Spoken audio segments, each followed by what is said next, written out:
சற்று முன் வெளியான முக்கிய அறிவிப்பு.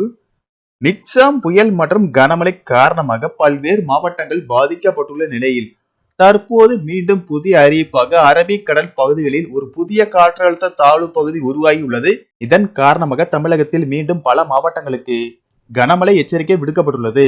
இதுல எந்தெந்த மாவட்டங்கள் என்பதை பற்றி விரிவாக தெரிஞ்சுக்க வேண்டும்னா இந்த வீடியோவை ஸ்கிப் பண்ணாம பாருங்க. வீடியோக்குள்ள போறதுக்கு முன்னாடி இந்த சேனல் இது வரைக்கும் சப்ஸ்கிரைப் பண்ணாதவங்க சப்ஸ்கிரைப் பண்ணிக்கோங்க. தென்கிழக்கு அரபிக்கடல் மற்றும் அதனை ஒட்டிய பகுதிகளில் காற்றழுத்த தாழ்வு பகுதி உருவாகியுள்ளது.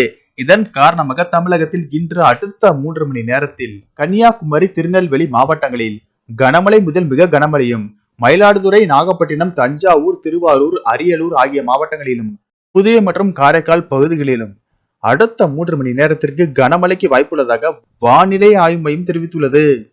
நாளை தமிழகத்தில் ஓரிரு இடங்களிலும், புதுவை மற்றும் காரைக்கால் பகுதிகளிலும் லேசானது முதல் மிதமான மழை பெய்யக்கூடும்.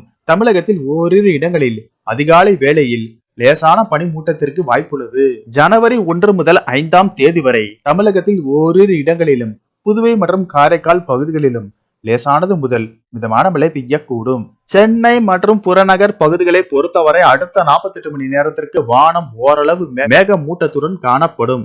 நகரின் ஒரு சில பகுதிகளில் லேசானது முதல் மிதமான மழை பெய்யக்கூடும். மேலும் இன்றும் நாளையும் குமரிக்கடல் மற்றும் அதனை ஒட்டிய மன்னார் வளைகுடா பகுதிகளில் சூறாவளி காற்று மணிக்கு 40 முதல் 55 கிலோமீட்டர் வேகத்தில் வீசக்கூடும் என்பதால் மீனவர்கள் அந்த பகுதிகளுக்கு செல்ல வேண்டாம் என எச்சரிக்கை விடுக்கப்பட்டுள்ளது.